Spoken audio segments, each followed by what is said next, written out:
Salut mes petits potes, j'espère que vous allez bien. Aujourd'hui, ce sera 3 nouveaux threads d'horreur. Mais avant ça, je tiens à vous remercier car vous êtes de plus en plus nombreux sur la chaîne. Ça commente et tout, ça fait vraiment plaisir.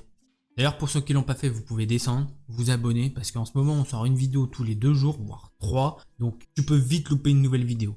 Et tant que vous êtes en bas, vous pouvez toujours mettre le petit pouce bleu, ça fait très plaisir. Allez, assez de blabla. Prends-toi ton meilleur chocolat chaud et installe-toi confortablement.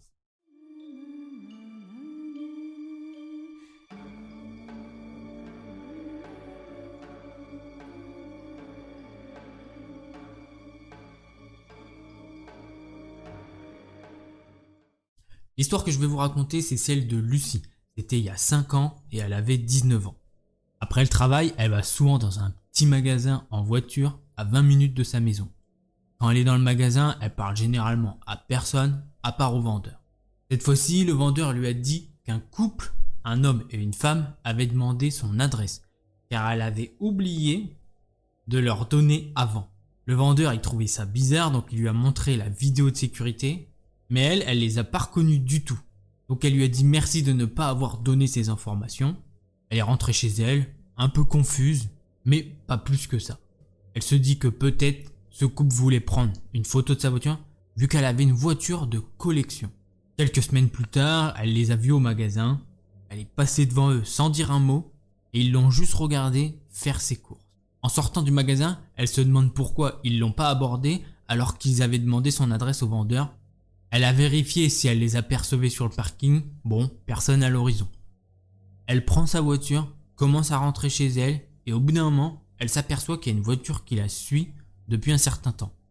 Elle se dit qu'elle est parano et que ça peut pas être le couple. Elle a continué sa route jusqu'à chez elle et quand elle se gare, elle voit que la voiture qui la suivait a continué sa route. Le lendemain matin, elle part travailler et elle trouve sur son pare-brise une lettre vide. Tous les jours de la semaine, la même chose, une lettre vide. Elle a demandé à ses voisins s'ils avaient vu quelque chose, mais rien. Alors elle a décidé d'acheter une caméra et elle l'a installée. Quelques jours plus tard, elle mate les vidéos et elle voit l'homme mettre une lettre sur son pare-brise. Mais quand il a aperçu la caméra, il l'a aussitôt enlevée. Plus tard, dans la même semaine, elle rentre du boulot, tranquille. Il y a une voiture qui la dépasse, elle se met à freiner, elle se gare sur le côté de la route. Et elle voit le fameux couple sortir de leur voiture. Et l'homme il commence à marcher vers elle. Il semble en colère. Elle est repartie en direction de sa maison sans se retourner. Elle n'est pas rassurée, elle met le contact et elle retourne direction de sa maison. La semaine suivante, en sortant du magasin, ils étaient à l'extérieur près de leur voiture. Et Lucie elle se décide à aller vers eux et leur demander des explications concernant les lettres vides et ce qu'ils lui voulaient. L'homme il lui dit que c'est juste parce que son feu arrière ne fonctionnait pas. Et pour les lettres, il en savait rien du tout. Lucie, elle sait que le mec il ment parce que dans sa voiture, elle a un voyant pour savoir s'il y a un de ses feux qui est cassé. Et pour les lettres, elle l'avait vu sur les vidéos. Un samedi soir à 2h du mat, elle était chez des amis, ils regardaient des trucs sur Netflix et elle reçoit une notif de ses caméras de surveillance. Le couple était dans sa cour. Elle a directement appelé la police. Avec son ami, ils ont direct pris la voiture pour aller chez elle. La police, elle était déjà sur place. Lucie, elle a remis les enregistrements de caméra à la police et leur a parlé de toutes les choses étranges qu'ils faisaient. La police, elle lui a dit qu'ils n'étaient pas connus de leur service. Bon, depuis ce jour, elle n'a plus aucune nouvelle de ce couple. Cette histoire, elle est finie. Donc, est-ce que c'est juste un couple qui est très bizarre, qui veut juste l'embêter parce qu'ils ont que ça à foutre? Ou vraiment c'est, je sais pas, des sortes de cambrioleurs, mais pas discrets vu qu'ils vont demander l'adresse de la femme. Après, ils vont dans sa clôture un petit peu, ils essayent des petits trucs. Je sais pas du tout, mais en tout cas, si c'est ça, c'est vraiment, ils sont nuls comme cambrioleurs, voilà. Je sais pas ce que vous en pensez, vous pouvez toujours le dire en commentaire. Et on passe de suite à la seconde histoire. Seconde histoire qui va être à la première personne.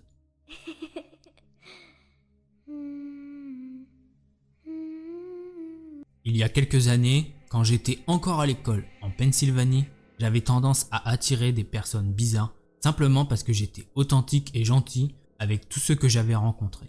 Cet enfant, Sam, était nouveau à l'école à l'époque. Il partageait quelques cours avec moi, il était excentrique et avait souvent du mal à terminer son travail scolaire. C'est lorsque je me suis porté volontaire pour être son partenaire dans un cours sur les aliments et la nutrition que j'ai commencé à remarquer un comportement troublant de la part de Sam. On nous a demandé de faire une simple fournée de muffins Rien de trop fatigant. Pendant que je préparais le four, Sam m'a dit qu'il rêvait de mettre son chiot dans son four à la maison et m'a rapidement montré des photos de l'animal. J'ai pas relevé et j'ai continué à préparer les muffins. Au cours des semaines suivantes, Sam m'envoyait par email divers images gore, des trucs concernant des choses racistes de la Seconde Guerre mondiale, des fusillades dans les écoles et diverses images. Je répondais pas à ces emails, mais il est également important de noter que je n'ai jamais alerté personne de ce comportement non plus, car je me serais senti mal de faire un rapport sur lui et donc lui causer des ennuis.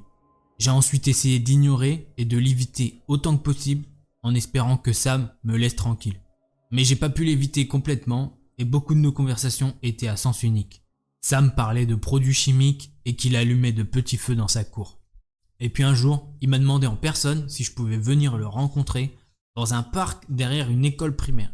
Moi étant la personne anxieuse que je suis, incapable de dire non, j'ai accepté son offre de nous rencontrer le lendemain après l'école.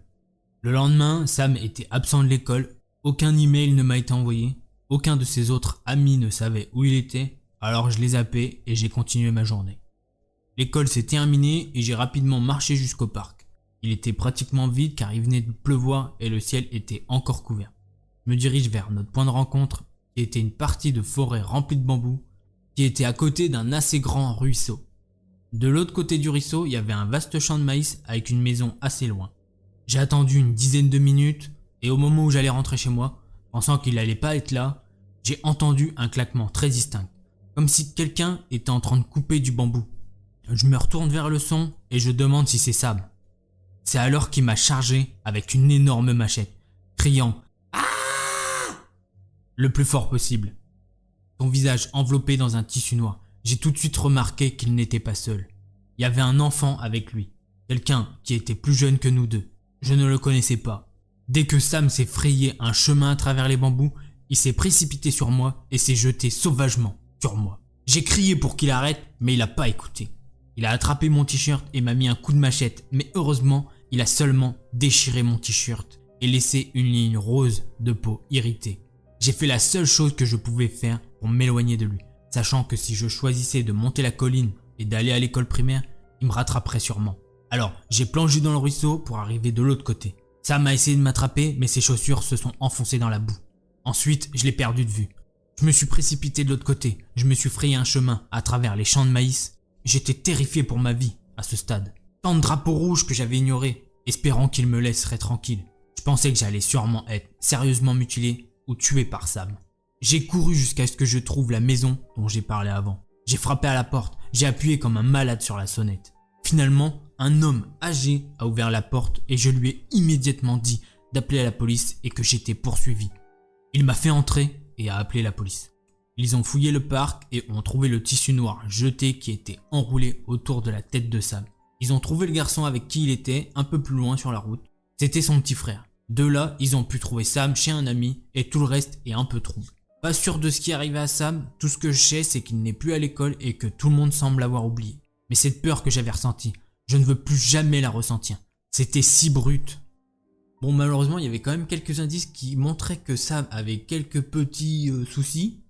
Et là, la personne qui nous raconte cette histoire, elle en a parlé à personne, justement. À des adultes, je sais pas, au directeur de l'école. D'ailleurs, n'hésitez pas à signaler ce genre de comportement si vous en voyez. Autant pour le bien de tout le monde et aussi pour le bien de cette personne qui a des troubles.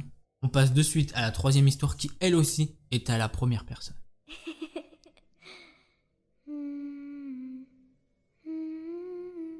Plus je cours vite, plus l'homme en noir se rapproche. Je cours plus vite, respirant fortement, essayant désespérément de lui échapper. J'essaye tellement de ne pas trébucher en courant et de garder un œil sur sa distance. Je regarde vers le bas et au dernier moment, je vois un morceau de métal sortir de la route. Bam! Je secoue ma tête et je me réveille soudainement. Ouf, c'était juste un rêve. J'ouvre les yeux et je vois la lumière à travers la fenêtre. Je prends mon téléphone et je glisse du lit et de la couette en coton dans laquelle j'ai été enveloppé pendant 15 heures. C'est le 5e jour que nous sommes ici. Nous ne partons pas souvent en vacances, mais lorsque nous le faisons, ce n'est généralement qu'une ville ou des montagnes au hasard. Cette fois, c'est un rêve. Nous sommes venus aux Maldives. Mon père a choisi la plus petite île des Maldives, l'atoll de Vahavu. C'est le plus bel endroit que j'ai jamais vu. De l'eau transparente, bleu cristalline, du sable blanc et un temps chaud terni par une légère brise. Je mets un short en jean, mon débardeur bleu préféré, et j'enroule un sweat bleu autour de ma taille au cas où il y aurait une petite brise. Je me dirige en bas et appelle mes parents sans réponse. Maman est probablement au marché pour le petit-déj et papa est probablement à la pêche quelque part. Je décide que je vais marcher jusqu'à la plage pour prendre quelques bonnes photos de la vue avant le petit-déj. La promenade de la maison à la plage est censée prendre environ 10 minutes. Mais à mon deuxième jour ici, j'ai trouvé un raccourci par quelques ruelles derrière les magasins, le faisant en 7 minutes. Les ruelles sont effrayantes en Amérique, mais ceux ici semblent paisibles et ne me perturbent pas du tout comme ceux de chez nous. Quand j'arrive enfin à la plage, je passe 30 minutes à prendre des photos de l'environnement. Je m'assois une minute pour respirer et regarder la belle vue. Je me lève et je décide de rentrer chez moi parce que je meurs de faim et que les pancakes m'appellent. En rentrant chez moi, j'entends faiblement la cloche des quais. Au milieu d'eux, je vois quelque chose d'étrange près de la benne. Je marche vers elle et je vois qu'il y a un homme assis sur le sol. En me rapprochant, je me rends compte qu'il est clairement mort. Je regarde autour de moi pour voir s'il y a quelqu'un d'autre et quand je vois qu'il n'y a personne, je regarde derrière l'homme. Je réfléchis quelques secondes avant de voir quelque chose qui m'attire l'œil. Un petit sac de sport noir sur le sol, à côté de lui. Ma curiosité finit par l'emporter. Je regarde autour une fois de plus et rapidement j'ouvre le sac. Je peux pas en croire mes yeux. Plein d'adrénaline et de mauvaises décisions. Je prends le sac et le recouvre du sweat que j'avais pris. Je marche rapidement en retournant à notre maison de location. Respirant fortement et extrêmement paranoïaque. Je regarde constamment par-dessus mon épaule pour voir s'il y a quelqu'un qui me suit, jusqu'à ce que j'arrive enfin à notre maison de location.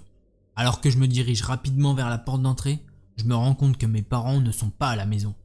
Après avoir trafiqué la serrure électronique, j'ai finalement réussi à ouvrir la porte. Je cours rapidement à l'étage, ouvre la porte de ma chambre et jette le sac sur mon lit. Qu'est-ce qui s'est passé? Que dois-je faire? J'arrête pas de revivre ce qui s'est passé, plein d'adrénaline et je tremblais de façon incontrôlable. Qui était-il? D'où venait-il? Les pensées me traversent l'esprit et j'ai finalement décidé de fermer ma porte, de fermer mes stores, de prendre le sac, de m'asseoir dans mon placard et de regarder dans le sac. J'ouvre le sac et je trouve 10 000 $. Dans 6 mois, j'aurai 18 ans et avec 10 000 $ et l'argent que j'économise au travail, je pourrais louer mon propre appartement et payer mon premier semestre d'université. Je dois m'éloigner de la maison de mes parents. Je déteste les voir se battre et plus je vieillis, plus ils se battent. Alors que je jette l'argent sur le sol, un carnet en cuir noir tombe. Je vois un morceau de papier blanc en lambeaux collé à l'avant et je lis « Les choses à savoir si je meurs ». Quel titre! Je suis incroyablement intrigué par ce que cela pourrait être. Mais je veux savoir combien il y a dans ce sac. J'organise tout ça en paquets. Il y a 20 paquets ici.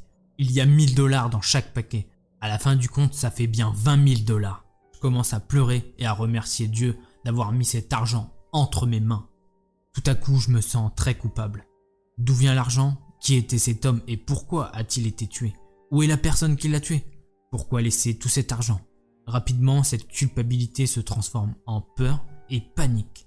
Et je me souviens du petit livre noir. Peut-être qu'il peut me dire quelque chose sur cet homme ou l'argent. J'enlève l'élastique du petit livre et il semble qu'on a écrit sur chaque page. Il est épais, sale et les pages sont toutes usées au fil des ans. La première page est intitulée « Journal d'un tueur à gages, Joe Williams ». J'ai tourné la page, il y est écrit « 8 janvier 2008, Las Vegas, Nevada, Cindy Miller, payé 5 000 $ par sa fille Lily Sandler. Elle s'était remariée après avoir trompé le père de Lily. Coup de feu à la tête mis en place par la fille, enterrée sous ce qui est maintenant le garage de Lily. La fille a fait semblant de s'enfuir. Je fais une pause. Quel genre de livre n'a pas de phrase complète? Quel genre de livre a juste l'information juteuse et pas de paragraphe? Il n'y a pas d'histoire, ce sont juste des scénarios aléatoires. Plus je lis, plus je me sens malade. Si c'est vrai, cela peut être la clé d'un cas de personne disparue. Mais non, ça ne peut pas être réel. Continue à lire. Après ce qui semble être 1 heure à lire, j'arrive à la dernière page, la numéro 95. Les 2 dernières phrases sont presque indéchiffrables et semblent précipitées. Il est écrit 19 juin 2020, Atoll de Vaavu, Maldives.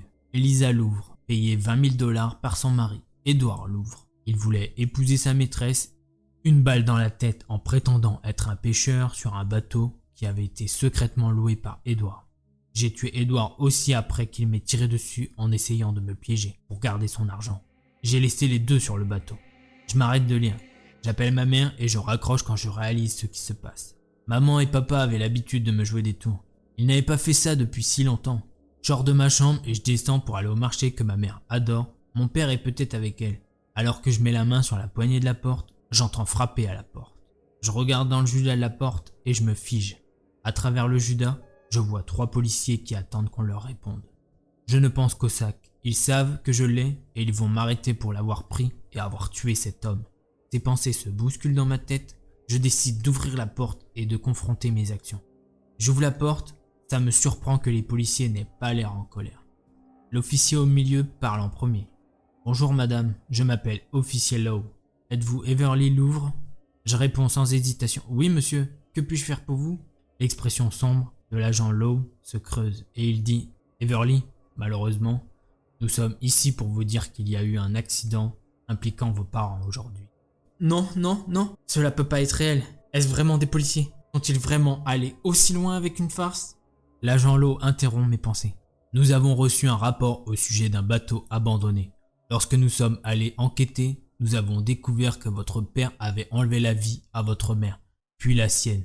Nous sommes vraiment désolés pour votre perte. Nous aimerions que vous veniez avec nous pour identifier officiellement leur corps à la morgue. Quand il dit les mots « identifier leur corps », je ne peux m'empêcher de me sentir engourdi. Je commence à pleurer. Ce n'est pas vrai, c'est un rêve, ce n'est pas réel. Alors que je ferme la porte derrière moi et que je marche vers la voiture de police, la réalité me touche de plein fouet. Je dois dire à la police ce que j'ai trouvé et lui dire quelle chose terrible j'ai faite en prenant un sac d'un mort et en ne le signalant pas à la police. Pire que ça, je dois vivre en sachant que j'ai planifié un avenir loin de mes parents avec de l'argent qui a tué mes parents. Voilà, c'est ici que s'arrête cette petite histoire. Alors, j'ai vu que c'était une fiction, mais je l'ai trouvée assez intéressante pour vous la partager. Et heureusement que c'est une fiction d'ailleurs, puisque la fille, elle ne signale pas le corps directement à la police, et on dirait qu'elle est contente d'avoir trouvé cette petite somme d'argent. Et si c'était vrai, qu'est-ce que vous auriez fait à sa place? Dites-le nous en commentaire. Voilà, une nouvelle vidéo qui se finit. Si vous en voulez plus, il y en a un petit peu plus sur la chaîne si vous n'avez pas toutes déjà vues. Si vous avez déjà vu, il va falloir attendre et s'abonner pour ne pas louper les prochaines vidéos qui arrivent. Voilà, je pense qu'on va... Oh, mais c'est quoi ça? Ah, c'est le pouce bleu. Oui, c'est le pouce bleu, je le reconnais. Alors, voilà, c'est bon, j'ai cliqué. Voilà, j'ai mis le pouce bleu. Voilà, à vous d'en faire pareil, je vous jure, ça fait vraiment plaisir. Sur ce, je vous dis à la prochaine, je vous fais des bisous. Tchuss! I just want to play a game with you. Hey, don't you run away. Please stay. Stay with me. If you don't come play with me, then we will kill you.